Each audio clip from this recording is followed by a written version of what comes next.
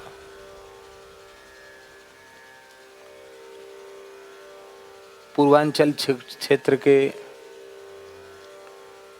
छात्र छात्राओं ने सुंदर प्रस्तुति भी की, उसको सुनकर भी मन में बड़ी प्रसन्नता हुई।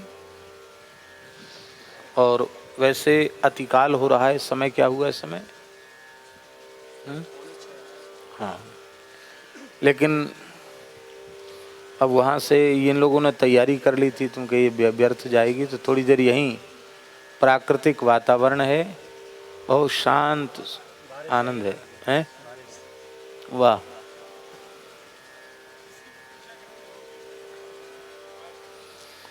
धूप निकले वो पानी बरसे तो गंगा जी का अवतरण माना जाता है। सूर्य के दर्शन के सहित पानी बरसे तो वो आकाश गंगा का जल होता है, ऐसा हमारे शास्त्रों में लिखा है। हम कथा ना कहते होते तो बाहर चले जाते थोड़ी देर। आज विनय पत्रिका का जो क्रमशः प्रवचन चल रहा है, उस क्रम में आज पद संख्या है 197।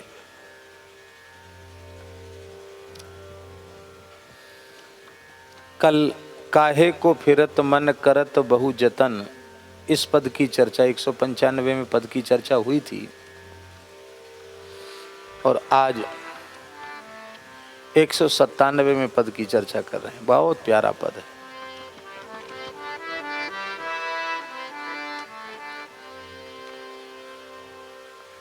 नाही न चरण रति ताही, तै सहु विपति।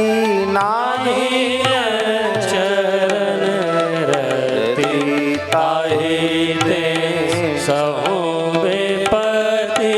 नाही न चरण रति ताही, तै सहु विपति। नाही न चरण रति ताहि ते सहु विपति। कहत श्रुति सकल मुनि मति धीर, कहत श्रुति सकल मुनि मत धीर। नाही न चरण रति ताहि, तै सहु विपति। नाही न चरण रति ताहि ते सहु विपति। बसि जो शशि उछंग, सुधा स्वादित कुरंग। बस जो शशि उछंग, सुधा स्वादित कुरंग। ताहि क्यों भ्रम निरखी, रवि कर नीर। ताहि क्यों भ्रम निरखी, रवि कर नीर। ताहि क्यों भ्रम निरखी, रवि कर नीर। ताहि क्यों भ्रम निरखी, रवि कर नीर। नाही न चरण रति ताहि, तै सहु विपति। नाही न चरण रति ताहि ते सहु विपति। नाही न चरण रति ताहि, ते सहु विपति। नाही न चरण रति ताहि ते सहु विपति।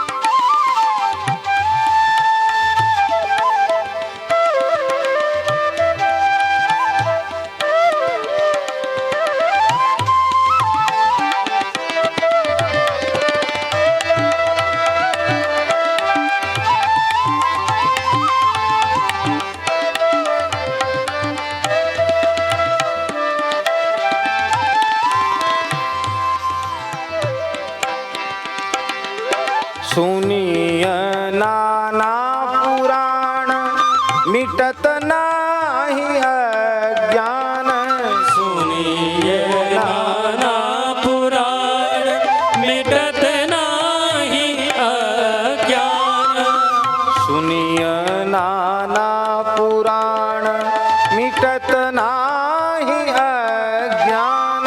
सुनिए नाना पुराण मिटत नाही अज्ञान।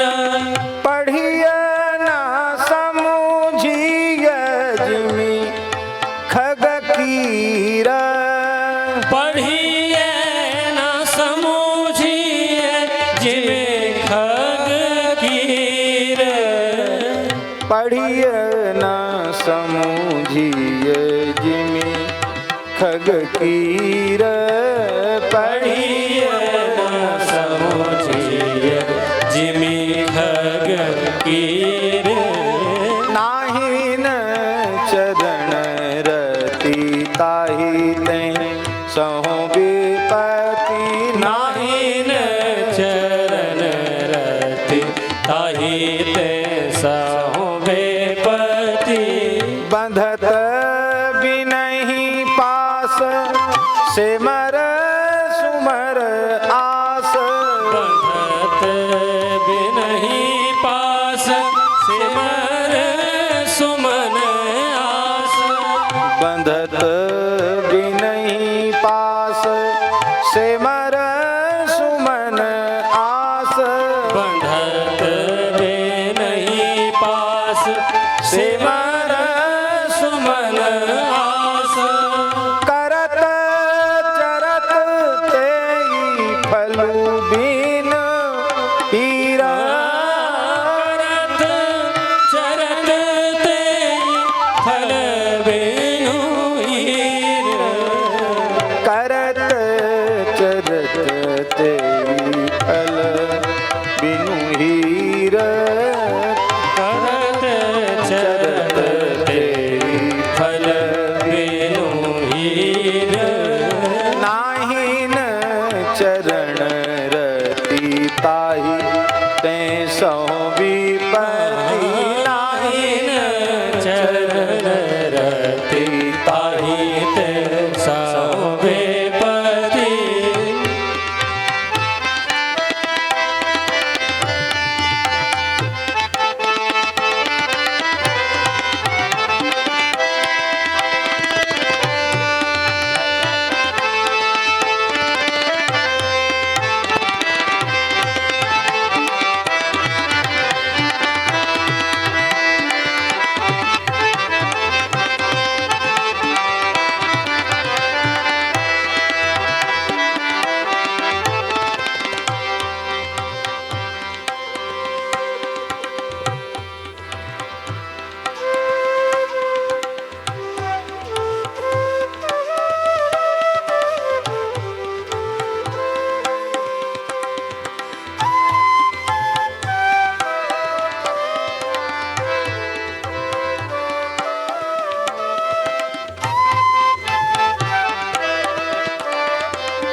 कछु ना साधन सीधी जानो ना निगम विधि।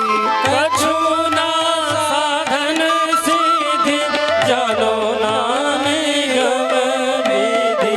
कछु ना साधन सीधी जानो ना निगम विधि।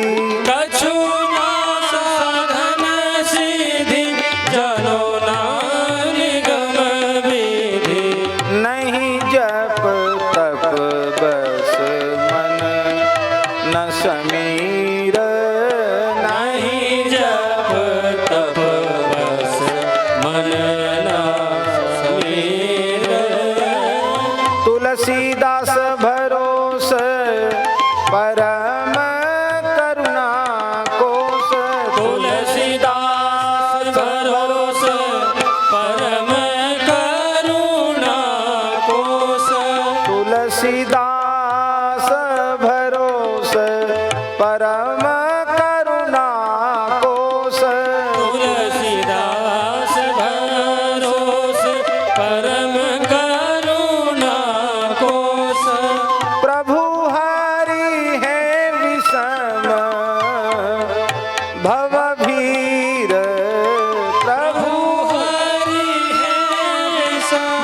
विषम भव भीर। प्रभु हरि है विषम भव भीर। नाहि न चरण रति ताहि ते सहो विपति। नाहि न चरण रति ताहि ते सहो विपति। नाहि न चरण रति ताहि ते सहो विपति। नाहि न चरण रति ताहि ते सहो विपति।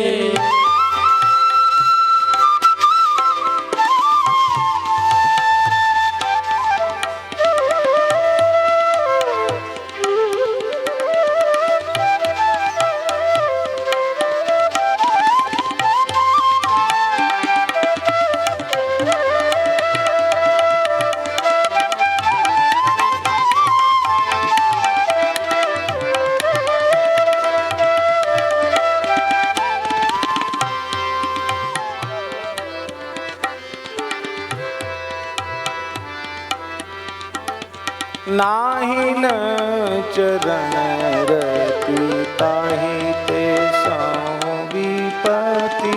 नाहि न चरण रति ताहि ते सहो विपति।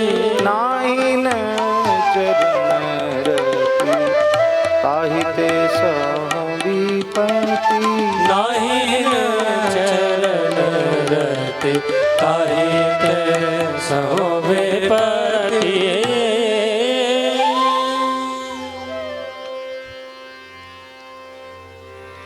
इस पद में गोस्वामी जी विपत्ति को परिभाषित कर रहे हैं। विपत्ति का अनुभव क्यों होता है मनुष्य को? विपत्ति की अनुभूति का हेतु क्या है? तो तुलसीदास जी महाराज कह रहे हैं कि नाहिन चरण रति ताहेति सहो विपत्ति। भगवान श्री राम के चरणों में हमारी निष्काम रति नहीं है, प्रीति नहीं है। यही कारण है कि मैं इस दारुण विपत्ति को न जाने कितने जन्मों से सहन करता चला रहा हूं। देखिए, बहुत ध्यान से सुने। हमारे मन के कुछ अधिक प्रतिकूल होता है, उसको हम विपत्ति मानते हैं। अनुकूल प्रतिकूल समय प्रत्येक मनुष्य के जीवन में आता है। कोई ऐसा नहीं कि जीवन में प्रतिकूलता ही प्रतिकूलता है, कुछ अनुकूलता भी होगी, कुछ प्रतिकूलता होगी।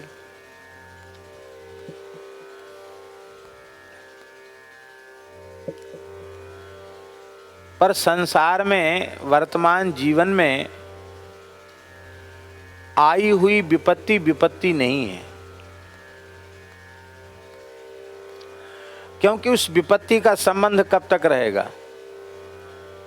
जब तक ये वर्तमान जीवन रहेगा तब तक तो रहेगा ना। लौकिक कोई विपत्ति है, मान लो किसी पे केस मुकदमा चल रहा है, भारी विपत्ति है, बार बार पेशी पे जाना पड़ता है, और इसी बीच में वो चला गया ऊपर, तो पीछे वाले भोगें तो भोगें, उसकी विपत्ति तो कट गई कि नहीं कट गई? तो कोई भी संकट, कोई भी विपत्ति तब तक है जब तक कि वह जीवित है। मरने के बाद फिर कोई विपत्ति नहीं। हाँ, फिर विपत्ति संपत्ति सब होती है अपने किए गए शुभाशुभ के अनुसार, पर वह दृष्ट नहीं है, वो अदृष्ट है, वो दिखाई नहीं पड़ती है। शास्त्रों में श्रद्धा रखने के कारण हम उस पर विश्वास करते हैं, वो दिखाई नहीं पड़ती। पर एक विपत्ति ऐसी है जो अनंत जन्मों से हमारे पीछे लगी है, और न जाने कब तक ये लगी रहेगी। वो विपत्ति कौन सी है? पुनरपि जननम पुनरपि मरणम पुनरपि जननी जठरे शयनम। बार बार पैदा होना, बार बार मरना, गर्भवास का भयंकर कष्ट भोगना, ये भारी विपत्ति है। आदि शंकराचार्य भगवान ने गर्भवास के संबंध में कहा है, आदौ कर्म प्रसंगात् कलयति कलुषम मातृकुक्षौ स्थितं मां बिणमूत्रामेध्य मध्ये क्वथयति नितरां जाठरो जातवेदा। यद्यद् वै तत्र दुःखं व्यथयति नितरां शक्यते केन वक्तुं क्षन्तव्यो मे पराधः शिव शिव शिव भो श्री महादेव शंभो। हे प्रभो, मैं कर्म के अधीन माता के गर्भ में गया। कहाँ रहना पड़ा हमको? बिणमूत्रा मेध्य मध्य। विष्टा और मूत्र की, एक विष्टा की थैली एक मूत्र की थैली, उसके बीच में सिर रहता है। स्थिति जो है गर्भाशय की स्थिति जैसी है। तकिया, मलमूत्र की तकिया में सिर रहा है, ऐसे नीचे सिर ऊपर पैर। बिणमूत्रा मेध्य मध्य, अत्यंत अपवित्र मलमूत्र के बीच में हमारा मस्तक रहा। और क्वथयति नितराम जाठरो जातवेदा। जठराग्नि की भयंकर तपन, उस जठराग्नि की गर्मी से ही पक कर के सब चमड़ी अमड़ी सब बनती है, सब रोम वोम सब निकलते हैं। उसमें पकना कितनी पीड़ा।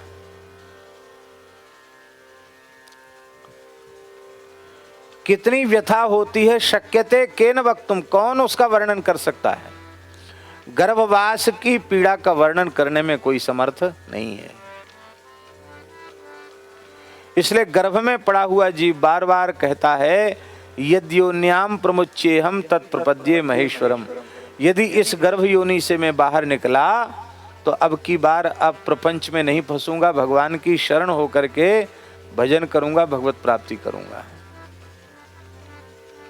फिर भूल जाता है। तो संसार की विपत्ति तो आई और गई, पर ये विपत्ति तो न जाने कितने जन्मों से पीछे लगी है। बार बार पैदा होना, बार बार मरना, बार बार गर्भ में जाना। इस विपत्ति का हेतु क्या है, कारण क्या है? नाही न चरण रति ताहि ते सहो विपत्ति। नाही न चरण रति ताहि ते सहो विपत्ति। आपके चरण कमलों में हमारी रति नहीं है, इसीलिए गर्भवास की जन्म मृत्यु की पीड़ा हमें सहन करनी पड़ रही है। गोस्वामी जी ने मानस जी में कहा है, हनुमान जी के द्वारा, हनुमान जी के शब्दों में, कहा हनुमंत विपत्ति प्रभु सोई। कहे हनुमंत विपत्ति प्रभु सोई। जब तब सुमिरन भजन न होई। जब तब सुमिरन भजन न होई। विपत्ति क्या है? भजन और सुमिरन, दो चीजें बताई। स्मरण को अलग कहा, भजन को अलग कहा। ये माला जपना, ये है स्मरण। और जिह्वा से भी नाम जप करना और अपनी समस्त इंद्रियों से सेवा में लगे रहना, यह है भजन। क्योंकि भज धातु सेवार्थक है, उसे लुट प्रत्यय करके फिर भजन शब्द निष्पन्न होता है। भजन माने सेवा।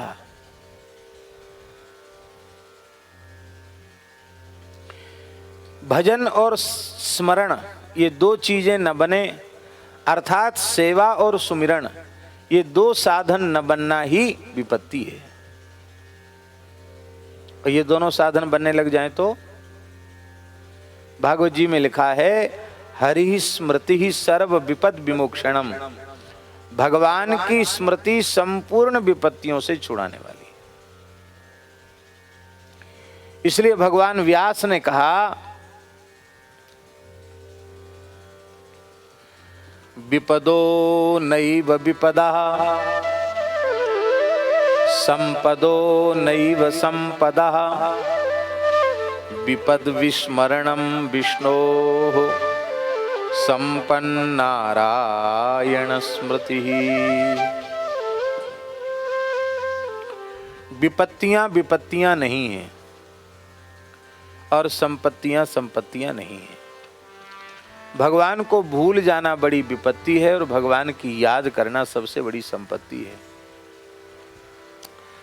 भगवान की मधुर स्मृति हमें बनी रहे तो विपत्ति का क्षण भी हमारे लिए कष्टकारी सिद्ध नहीं होगा। बड़ी विलक्षण बात है, भगवान श्री कृष्ण महाभारत युद्ध के पश्चात पांडवों की विजय होने के पश्चात युधिष्ठिर के चक्रवर्ती सम्राट पद पर अभिषिक्त होने के बाद अब भगवान का कोई काम शेष बचा नहीं था। इसलिए भगवान श्री कृष्ण द्वारिका जाने की तैयारी में थे और भगवान के जाने का समय निकट आ गया। भगवान कुछ प्रातराश करके बाल भोग करके सुसज्जित रथ पर विराजमान हो गए। जाने ही वाले थे, तब तक भगवान की बुआ श्री कुंती बुआ, कुंती माता दौड़ी हुई आ गई, रथ के सामने आकर खड़ी हो गई, रोने लगी। तो भगवान श्री कृष्ण कुंती को बहुत अधिक आदर देते हैं, बहुत स्नेह करते। बुआ है, पिता की बहन है, इसलिए प्रणम्या तो है ही है, आदरणीय तो है ही है।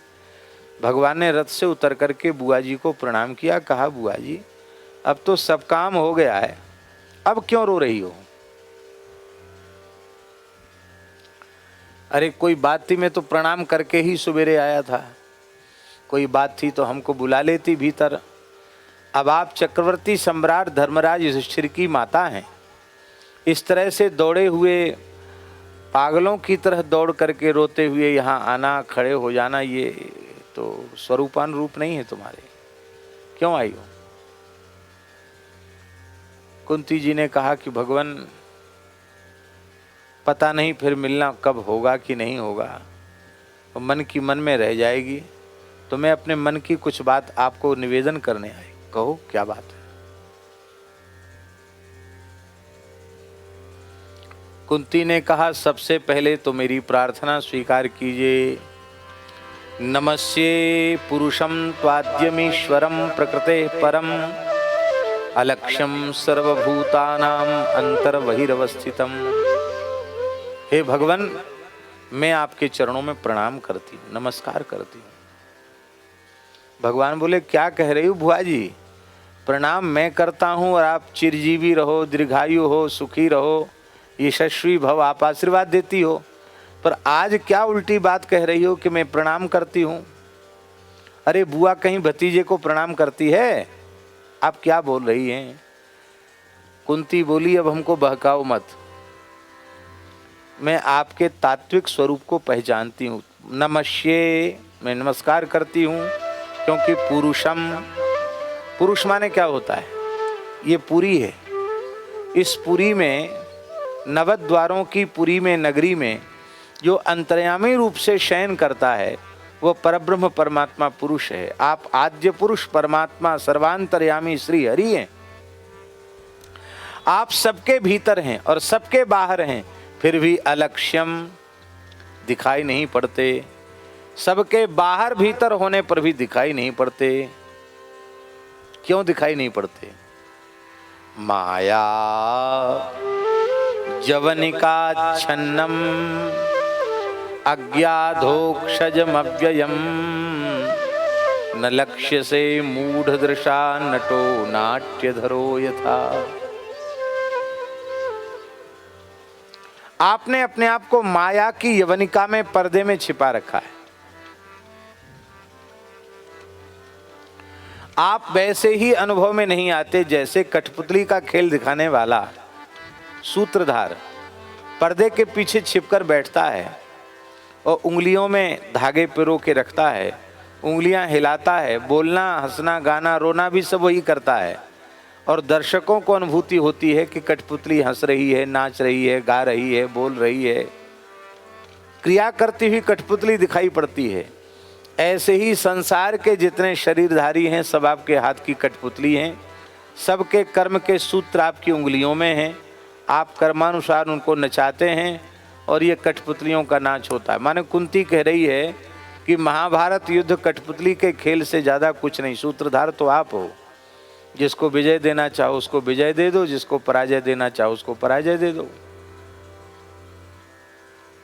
पर भगवान, मैं माया के पर्दे के पीछे छिपे हुए आपका दर्शन कर रही हूँ। मुझे आप सर्वत्र दिखाई पड़ रहे हैं। सबके भीतर भी आप दिखाई पड़ रहे हैं, सबके बाहर भी आप दिखाई पड़ रहे हैं। पर आप इतने बड़े होने के बाद भी हमारे तो अपने हैं। आहा, नमस्ते वासुदेवाय देवकी नंदनाय च नंद गोप कुमाराय गोविंदाय नमो नमः। आप सभी प्राणियों में निवास करने के कारण वासुदेव हैं। सर्वभूत निवासोसी वासुदेव नमोस्तुते। और मेरे भैया का नाम वसुदेव है, उनके पुत्र होने से भी आप वासुदेव हैं। मेरी भाभी देवकी के आप बड़े प्यारे लाल हैं, देवकी नंदन हैं आप। ब्रजराज नंदगोप कुमार के आप लाडले लाल हैं। ऐसे हे ग्वारिया गोविंद, हे गो उपासक, गो सेवक श्री कृष्ण, मैं आपको प्रणाम करती हूँ।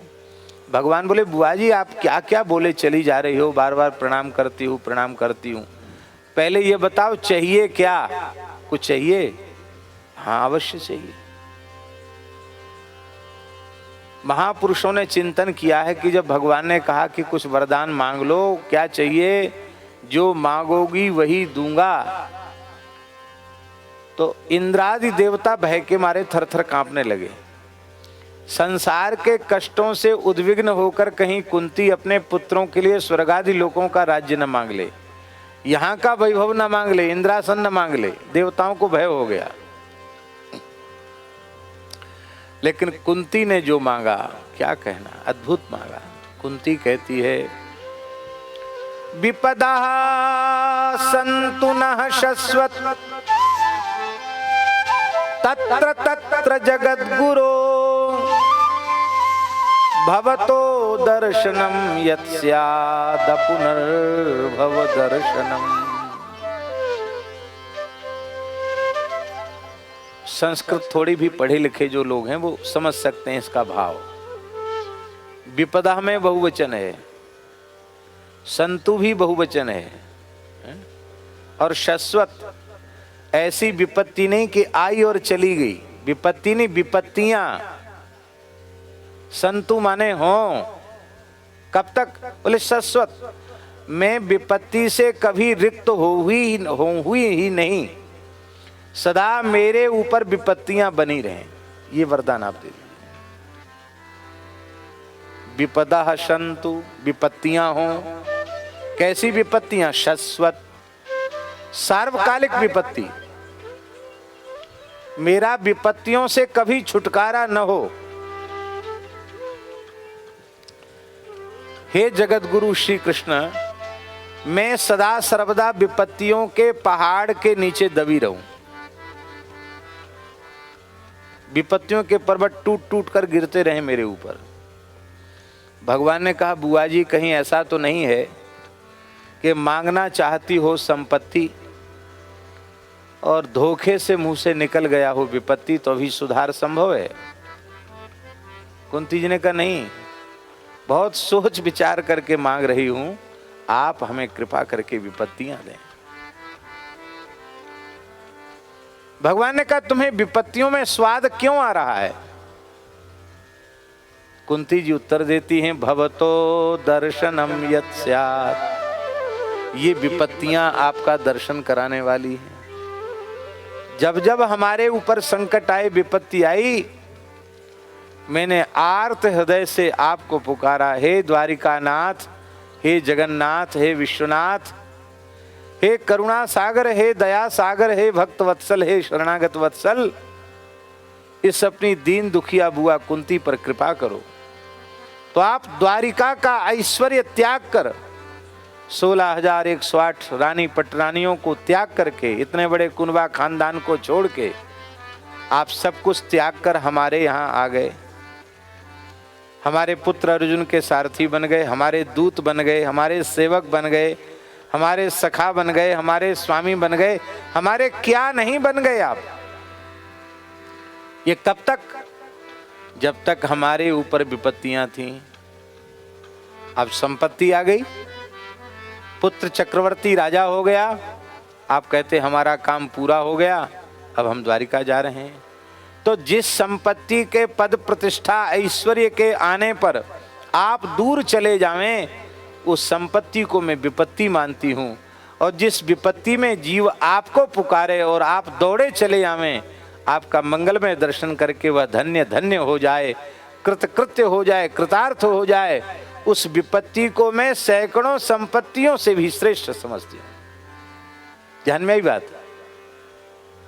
माने भगवत स्मरण की ऐसी महिमा है कि विपत्ति भी सुख देने वाली बन सकती है, विपत्तियों में भी स्वाद आने लग जाएगा, क्योंकि भगवान के दर्शन से बड़ी कोई संपत्ति नहीं।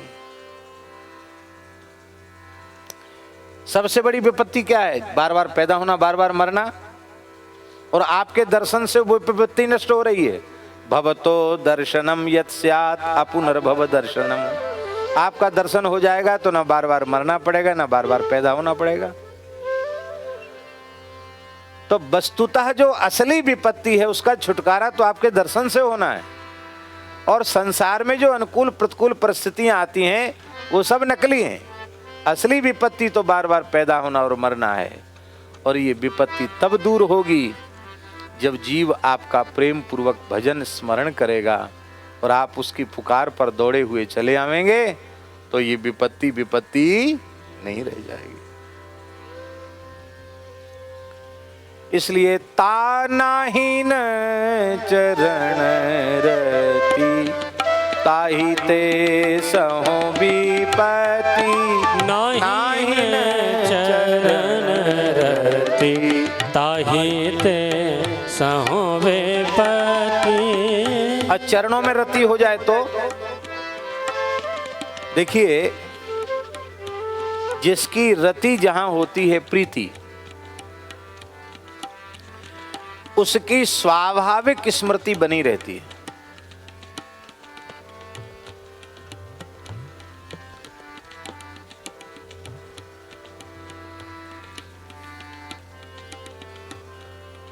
धन में प्रेम होगा तो धन की स्मृति बनी रहेगी, स्त्री पुत्र में प्रेम हो उसकी स्मृति बनी रहेगी। जिसमें प्रेम होगा उसी की स्मृति, उसी के सपने भी आएंगे, उसी की स्मृति हो। भगवान में रति होगी तो निरंतर भगवान की स्वाभाविक स्मृति बनती रहेगी, और जब भगवान की स्मृति बनती रहेगी तो गीता जी में भगवान कह रहे हैं, तेसा महम समुद्धरता मृत्यु संसार सागरात्, भवामि न चिरात् पार्थ मय्यावेशित चेतसाम्। मैं उनको जन्म मृत्यु रूपी संसार सागर से पार उतार देता हूं, जिनका चित्त मुझ परमात्मा में प्रविष्ट हो चुका है, जो मेरी मधुर स्मृति में निरंतर डूबे रहते हैं।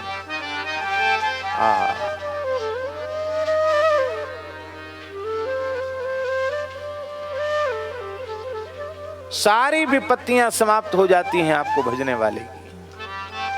आपके चरणों में प्रेम नहीं है, इसलिए मुझे ये विपत्तियां सहन करनी पड़ रही हैं। ये कौन कह रहा है? आप कह रहे हैं, बोले हमारी अनुभूति तो कही रही है। कहत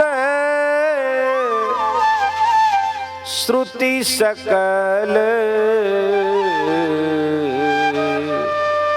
मुनि मति धीर, कहत श्रुति सकल मुनि मति धीर। संपूर्ण वेद की ऋचाएं यही कह रही है। जीव की विपत्ति का कारण यही है, भगवान के चरणों में प्रेम न होना। आलोड्य सर्वशास्त्राणि विचार्य च पुनः पुनः इदमेकं सुनिष्पन्नं ध्येयो नारायण सदा। इदमेकं सुनिष्पन्नं ध्येयो नारायण सदा।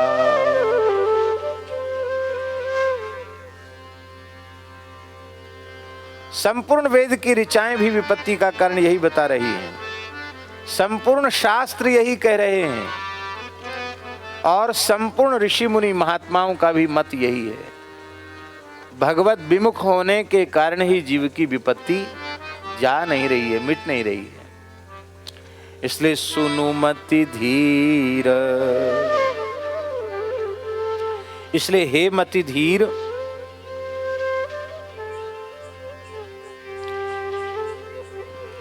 इसको अच्छी प्रकार से मुनि मति धीर, जो धीर मुनि हैं। धीर कौन है?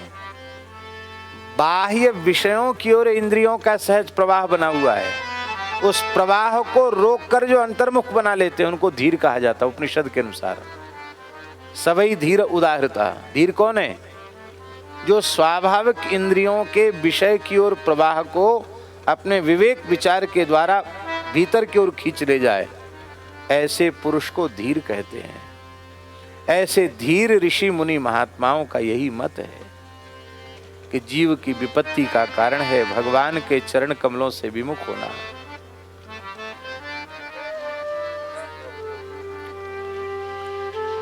विनय पत्रिका के पदों में क्रम है।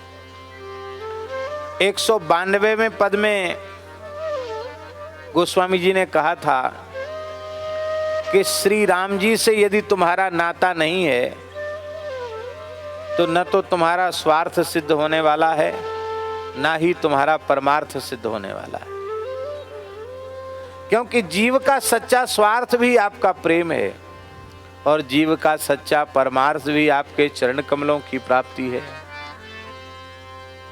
सब कुछ उसका बिगड़ गया। क्या कहा था 192वें पद में? जो पे जानकी नाथ सो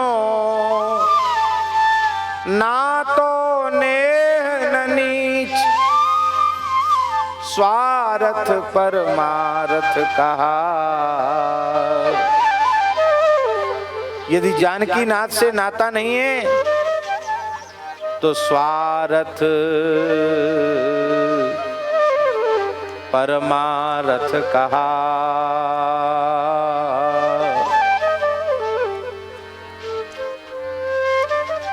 कली कुटिल बिगोयो बीच। और फिर 194वें पद में फिर कहा, जो अनुराग ना राम सनेही सो, तो लह्यो लाहू कहा नर देही सो। क्या लाभ मिला? और फिर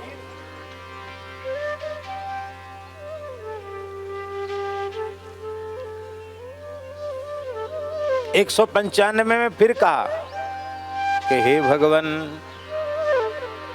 आप अपनी कृपा से हमें अंगीकार कर लीजिए, हमारे में आप हमें शरण में स्वीकार कर सकें ऐसा कोई गुण हमारे में नहीं है। आप अपने स्वभाव की ओर देखकर हमें स्वीकार कीजिए, मेरे ऊपर कृपा कीजिए, अपने चरण कमलों का दिव्य प्रेम हमें प्रदान करके कृतार्थ कीजिए। फिर 196वें में पद में कहा, काहे को फिरत मन करत बहु जतन, मिटे ना दुख विमुख रघुकुल वीर। अब फिर कह रहे हैं कि यदि चरणों में अनुराग नहीं है तो तेरी विपत्ति मिटने वाली नहीं है। उत्तरकांड में, रामचरितमानस में गोस्वामी जी ने क्या कहा, अति दीन मलिन दुखी नित ही, अति दीन मलिन दुखी नित ही, अति दीन मलिन दुखी नित ही, अति दीन मलिन दुखी नित ही, जिनके पद पंकज प्रीति नहीं, जिनके पद पंकज प्रीति नहीं, जिनके पद पंकज प्रीति नहीं, जिनके पद पंकज प्रीति नहीं। ये बात सारी वेद की ऋचाएं कह रही हैं। धीर वीर मुनि, ऋषि मुनि महात्मा, श्री नारद शुक सनकादिक व्यास वाल्मीकि प्रवृत्ति भी यही कह रहे हैं।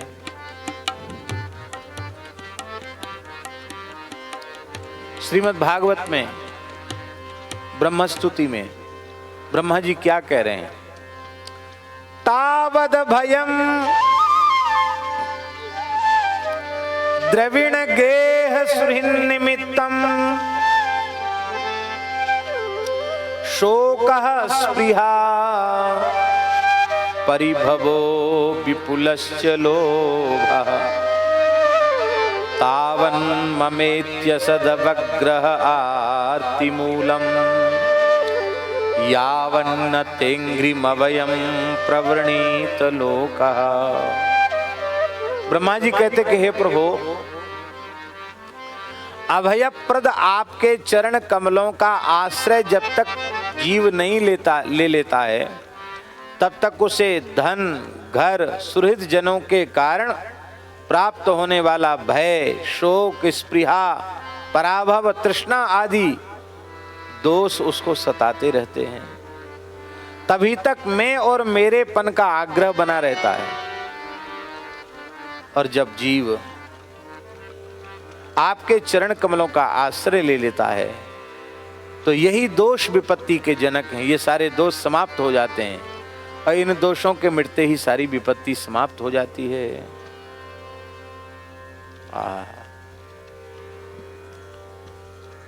अब आगे कह रहे हैं,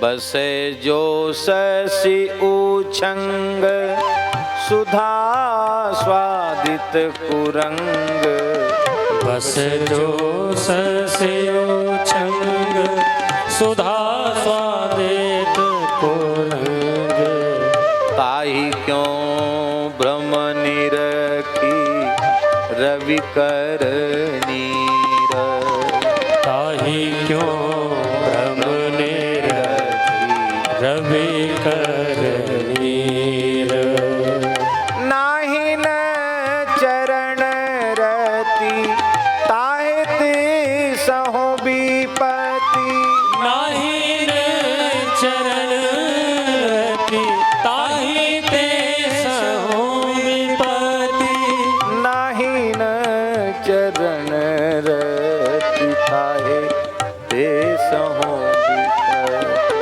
नाहि न चरण रति ताहि ते सहो विपति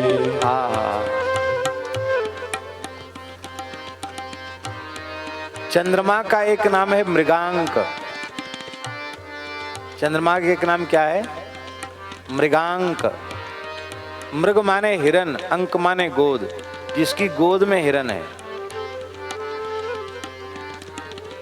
आप पूर्णिमा के चंद्रमा को देखेंगे तो चंद्रमा के बीच में छाया जैसी दिखाई पड़ेगी।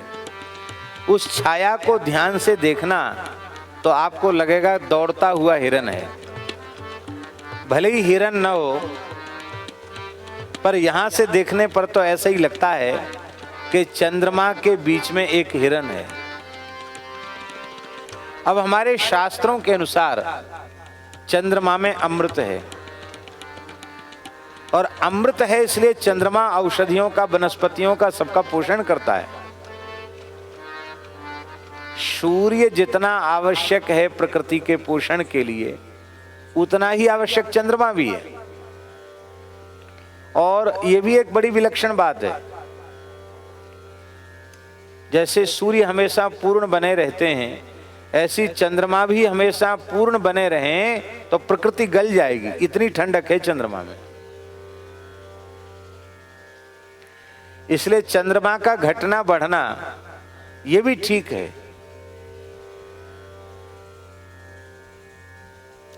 चंद्रमा में अमृत है, अमृत स्रावी चंद्रमा को कहा जाता है। अमृत का क्षरण होता है उसकी किरणों से। शरद पूर्णिमा में आयुर्वेद के अनुसार पूर्णिमा के रात, शरद पूर्णिमा की रात्रि को चंद्रमा की किरणों में विशेष अमृत होता है। इसलिए आयुर्वेद के अनुसार औषधियों का संग्रह भी शरद पूर्णिमा के बाद ही किया जाता है, क्योंकि उसमें अमृत गुण विशेष आ गया। चंद्रमा में अमृत गुण है। अब यहां श्री तुलसीदास जी महाराज कह रहे हैं कि मान लो जो मृग अमृत झरता है जिस चंद्रमा में से, उस चंद्रमा की गोद में जो हिरन बैठा हो, उस हिरन को मृग तृष्णा के जल के पीछे दौड़ने की क्या आवश्यकता है?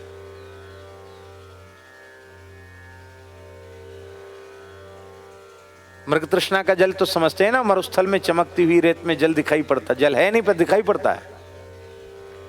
पर वहां दौड़ेगा वह जो धरती, तपती हुई धरती पर भटक रहा है, जो अमृत स्रावी चंद्रमा की गोद में बैठा हुआ है, वो मृगवारी के पीछे दौड़ने वाला नहीं है। इसका मतलब है वो कोई दूसरा चंद्रमा नहीं है, श्री रामचंद्र ही चंद्रमा हैं, और उनकी गोद में बैठा हुआ मृग और कोई दूसरा नहीं। मृगयति खोजता है भगवान को, खोजते खोजते उन तक पहुंच जाता है, हैं? ऐसा वह भक्त ही मृग है, और जो श्री रामचंद्र रूपी चंद्रमा के हृदय में बैठा हुआ है, रामचंद्र की गोद में बैठा हुआ जो भक्त रूपी हिरन है, जिसको उनके नाम रूप लीला के अमृत का स्वाद मिल चुका है, वह विषय रूपी मृग तृष्णा की ओर दौड़ नहीं सकता है। वो जागतिक सुखों के पीछे बेतहासा दौड़ नहीं सकता है। ना उसे लौकिक सुख की स्पृहा रहेगी, ना ही उसे स्वर्गादि लोकों में प्राप्त होने वाली जो है स्वर्गादि भोगों, स्वर्गादि के भोगों की इच्छा नहीं होगी। क्योंकि इसी विनय पत्रिका में गोस्वामी जी ने कहा, जीव रहता कहाँ है? बोले जिस चंद्रमा में से अमृत झरता उसमें नहीं, जो श्री राम स्वयं अमृत के समुद्र हैं उनमें ही रहता है ये जीव। आनंद सिंधु मध्य तव वासा, आनंद सिंधु मध्य तव वासा, बिनु जाने कसी मरसी पियासा, बिनु जाने कसी मरसी पियासा, सुधा समुद्र समीप बिहाई, सुधा समुद्र समीप बिहाई, मृग जल निरखी मरहु कत धाई, मृग जल निरखी मरहु कत धाई, मृग जल निरखी मरहु कत धाई, मृग जल निरख मरहु कत धाई। आनंद समुद्र के तट को छोड़ करके तू मृग तृष्णा के पीछे दौड़ रहा है, बड़ा मूर्ख है।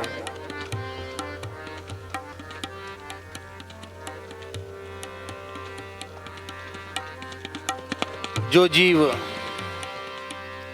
आनंद सिंधु श्री रघुनाथ जी की गोद में बैठा हुआ है, ब्रह्मानंद की अनुभूति कर रहा है, प्रेमानंद की अनुभूति कर रहा है, संतोष और सहज स्वरूप रूपी स्वरूपानुभूति रूपी अमृत का पान कर रहा है, वो विषय रूपी मृग जल को देख करके भी भ्रम में पड़ेगा नहीं।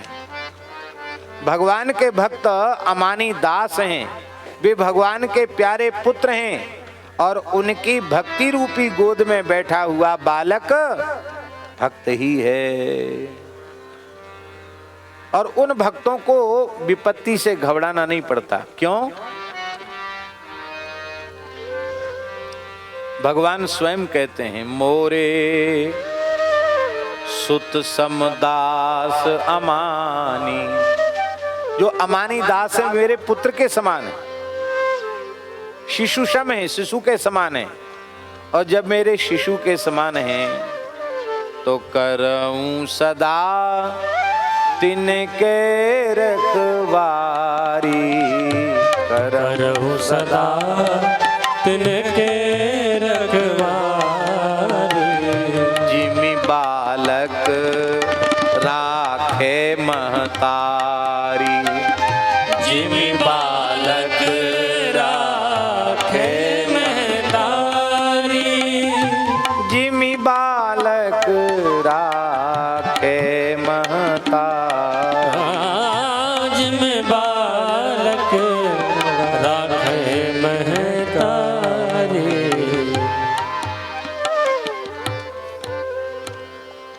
आगे कहते हैं, सुनिय नाना पुराण मिटत नाही अज्ञान, सुनिए नाना पुराण मिटत नाही अज्ञान। यदि भगवान के चरणों में प्रेम नहीं है तो अनेकों पुराणों को भी सुन लो तो भी तुम्हारा अज्ञान मिटने वाला नहीं है। अब भगवान में प्रेम होगा तो तुम्हें सहज ही ज्ञान प्रकट हो जाएगा। देखिए, लौकिक दृष्टि से केवट पढ़ा लिखा नहीं है। वो स्वयं कह रहा है, केवट की जात कछु वेद ना पढ़ाइयो, वेद नहीं पढ़ा, शास्त्र नहीं पढ़ा, पढ़ा लिखा हूं ही नहीं। पर केवट की निश्चल निष्काम प्रीति भगवान श्री राम के चरणों में है, तो वो बिना पढ़ा लिखा केवट घोषणा कर रहा है, मांगी नाव ना केवट आना, मांगी नाव न केवट आना, कहे तुम्हार मर्म में जाना, कहे तुम्हार मर्म में जाना। केवट कहता मैं तुम्हारे मर्म को जानता हूँ। बड़े बड़े ऋषि मुनि नहीं कह सकते पढ़े लिखे विद्वान कि हम भगवान के मर्म को जानते हैं, पर भगवान में प्रेम होने के कारण निश्चल भाव से केवट घोषणा करता मैं आपके मर्म को जानता हूँ। भगवान में प्रेम होना बहुत आवश्यक है। प्रेम नहीं है तो अनेकों पुराणों को सुनने से भी तुम्हारे भीतर भ्रम ही उत्पन्न होगा। सुनिय नाना पुराण मिटत नाही अज्ञान, सुनिय नाना पुराण मिटत नाही अज्ञान। अरे पहले कहने वालों का तो अज्ञान मिट जाए तब सुनने वालों का मिटे। कहने वालों का नहीं मिट रहा है तो सुनने वालों का क्या मिटेगा। पर भगवान में प्रेम जिनका हो जाता है, प्रेम पूर्वक कहने वालों के भीतर भी अज्ञान नहीं रहता और प्रेम पूर्वक सुनने वालों के भीतर भी अज्ञान रहता नहीं है। यदि भगवान में प्रेम नहीं है तो कहना सुनना वो कैसा हो जाता है, कैसा हो जाता है। पढ़िए न समझिए जिमि खग कीर, पढ़िए न समझिए जिमि खग कीर, पढ़िए न समझिए जिमि खग कीर, पढ़िए न समझिए जिमि खग कीर। रट्टू तोता को तमाम चीजें रटा दी जाती हैं। बोलता तो है तोता पर समझ के नहीं बोलता, समझता कुछ नहीं। उसको तो जो रटा दो रट लेगा। तो बिना समझे उस तोता के रटंत से भी उसको कोई लाभ होता नहीं। एक ठग था, एक ठग था, बहुत ध्यान से सुने। एक ठग था, उसने एक तोते को पाल रखा था।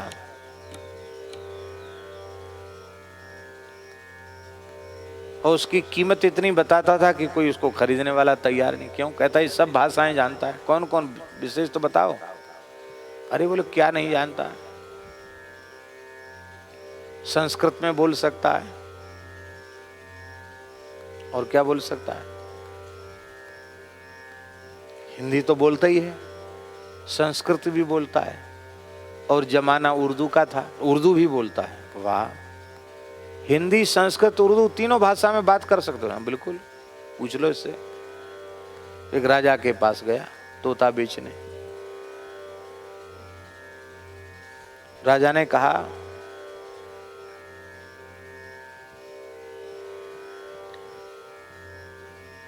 कुछ पूछा तोते से। क्यों भाई तोते, इस प्रश्न का उत्तर दो, क्या ये ऐसी ही बात है?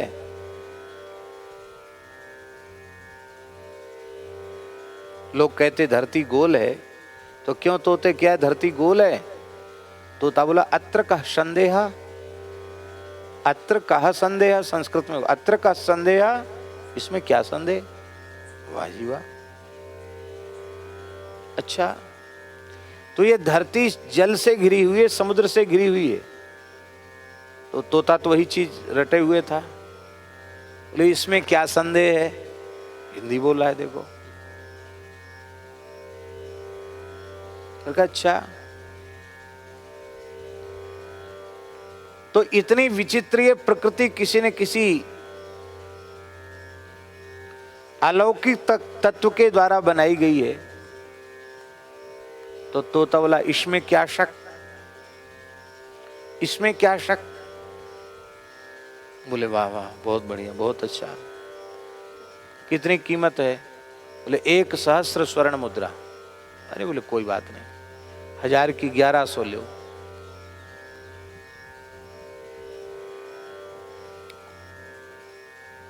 वो तो मुद्रा लेके चला गया ठग।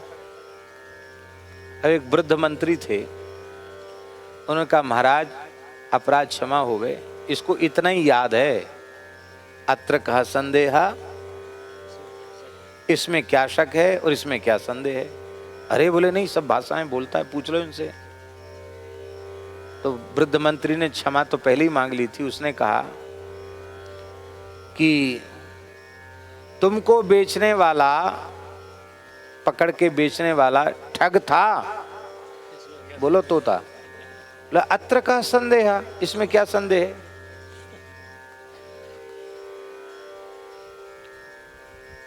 तो राजा ठगा गया, इसमें क्या शक। तो इसका मतलब है सबको वो मूर्ख बना के चला गया। बोले इसमें क्या शक।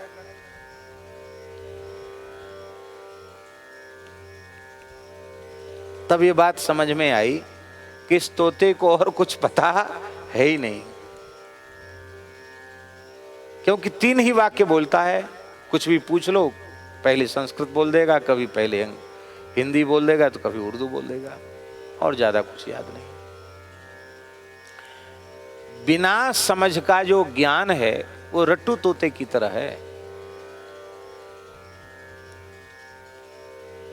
इसीलिए अपनी समझ का आदर बहुत ऊंची बात है। हम जितना भगवत कृपा से समझ चुके हैं, उतनी अपनी समझ का तो आदर करें। जितनी हमारी समझ है उसका तो आदर हमने किया नहीं, और समय खराब करने चले गए कि हमको ये प्रश्न का समाधान कर दीजिए, प्रश्न का समाधान कर दीजिए। एक व्यक्ति एक महात्मा के पास गया। महात्मा बड़े भजनानंदी थे, प्रायः मौन रहते थे। बोला महाराज आपका बहुत नाम सुन के आए हैं, हमारे कल्याण की कोई बात बताओ। वो कुछ बोले नहीं, राम राम करते रहे। पीछे ही पड़ गया। बोले महाराज ऐसे वैसा मैं नहीं हूं, 40 साल से सत्संग करता हूं, अब बुढ़ापे में पहुंच गया हूं। आप क्या मुझे पात्र नहीं समझते, मुझसे बातें नहीं कर रहे हैं, मेरे कल्याण का कोई साधन बताइए। तो महात्मा हंसने लगे। उन्होंने कहा कि जितना तुम सुन चुके हो उसमें से कितना अपने व्यवहार में ला चुके हो, ये बताओ पहले। भाई 40 साल तुमने सुना तो गीता, भागवत, रामायण, उपनिषद, ब्रह्मसूत्र, सारे धर्म ग्रंथ तुमने सुन लिए। तो जितना जो कुछ तुम सुन चुके हो उसमें से अपने व्यवहार में तुम कितना लेकर आए, ये बताओ पहले। निरुत्तर रहा कि हम जो सुन चुके उसमें से तो अपने व्यवहार में हम कुछ नहीं लाए। तो कहा फिर हमारी वाणी व्यर्थ क्यों कराना चाहते हो। इसलिए पहले जितना सुन चुके हो और उससे जो समझ चुके हो, उस समझ को अपने जीवन में आदर दो, अर्थात उस समझ को अपने व्यवहार में प्रतिष्ठित करो। इसके बाद कोई कसर रह जाए तो किसी महात्मा का समय खराब करने पहुंचना, नहीं तो ये भटकने से कोई फायदा नहीं।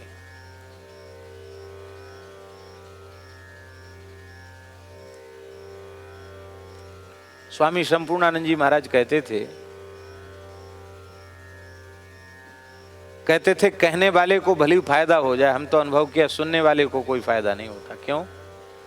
बोले सुनने वाले बड़ी बड़ी मूल्यवान कीमती बातों को दूसरों को सुनाने के लिए केवल याद कर लेते हैं कि सेठ जी ने ये कहा, भाई जी ने ये कहा, राम सुखदास जी ने ये कहा, स्वामी श्री राम सुखदास जी ने ये कहा, शरणानंद जी ने ये कहा, व्यास जी ने ये कहा, वाल्मीकि जी ने ये कहा। दूसरों की बातें सुना देते हैं, लेकिन स्वयं वे उसमें से इतना भी अपने जीवन में उतारते नहीं। यही बात गोस्वामी जी कह रहे हैं कि यदि तुम्हारा भगवान में प्रेम नहीं है तो ये सुनिय नाना पुराण, मिटत नाही अज्ञान, पढ़िय न समुझिय जिमि खग कीर। जैसे तोता पढ़ता तो है पर समझता नहीं है, ऐसे महापुरुषों के वाक्य तो हम कंठस्थ कर लेते हैं पर उनको समझते नहीं। समझने का अर्थ है उसको हृदय से अंगीकार करते नहीं है। अंगीकार करें तो काम बन जाए, क्योंकि यदि तुम समझ लेते तो तुम्हारी ये दुर्दशा न होती। बूझत बिनहि बजत बिनहि पास, सेमर सुमन आस। तुमको कोई फंदे में फांसने वाला नहीं है, तुम स्वयं ही लालच के कारण इस मोह के जाल में, संसार के फंद में, भव फंद में फंसते हो। और क्या करते बोले सेमर सुमन आस। सेमर का वृक्ष होता है ना, सेमल, उसका लाल फूल होता है इतना बड़ा, और उसका फल होता है, उसका छिलका भी लाल होता है और उसके भीतर रुई होती है।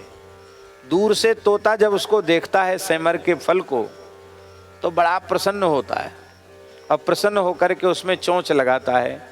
उसका छिलका कठोर होता है, उसकी चोंच क्षत विक्षत हो जाती, घायल हो जाती है, और अंत में उसमें रस तो निकलता नहीं, उसकी चोंच में रुई लग जाती है सेमर की, दुखी हो जाता है। ऐसे ही संसार के विषय सेमर के फल के समान लुभावने हैं। ये जीव रूपी तोता वहां जाता तो है, और जब चोंच मारता है तो अंत में उसमें कुछ निकलता नहीं, रुई ही निकलती है, कुछ नहीं निकलता।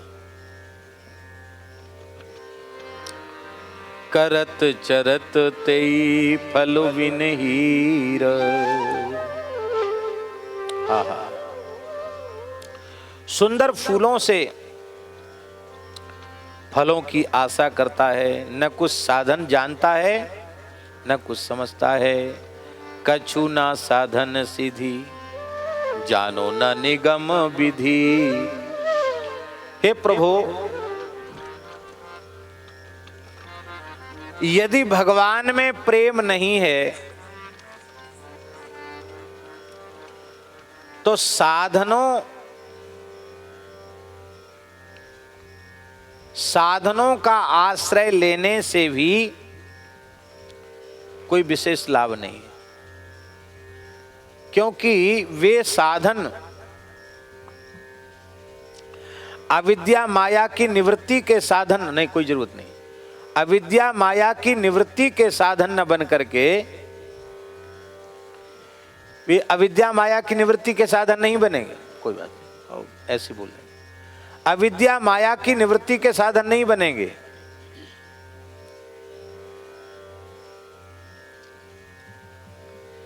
वे साधन केवल लौकिक पारलौकिक भोगों की पूर्ति के साधन मात्र बन के रह जाएंगे। अब भगवान में प्रेम नहीं है, संतान की कामना से जप किया, तप किया, साधन किया, संतान मिल गई, वहीं अटक के रह गए, संसार तो नहीं मिटा। भोग पदार्थ मिल गए, संसार तो नहीं मिटा।